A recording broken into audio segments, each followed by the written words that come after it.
কেন্দ্রকে বাজেট আক্রমণ অভিষেকের, ভিত্তিহীন দিশাহীন বাজেট বলে তোপ। বাংলার জন্য বেসিক্যালি কিছু নেই 85 মিনিটের বাজেট স্পিচে।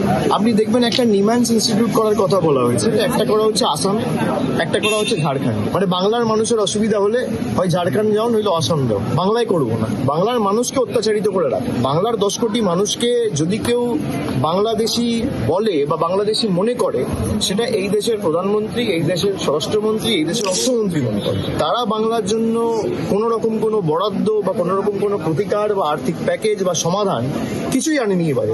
85 मिनट खाली घाट बोके काटिए दिया है। नतून बोतले पुरानो मौत। तो जो लास्ट ईयर आपने वादा किया था वही नहीं निभाया। हम लोग आशा नहीं करते इस सरकार से। 2021 के बाद से बीजेपी के सरकार जिस तरीके से बंगालियों को अत्याचार किया है, क्योंकि इनको पता है बंगाल में खर्चा भी करेंगे तो हारेंगे। এই বাজেট আগামী দিনে পশ্চিমবঙ্গের উন্নয়নের বাজেট। তৃণমূল সরকারে থাকলে বাংলার উন্নয়ন হবে না, পাল্টা সরব শ্রমিক ভট্টাচার্য।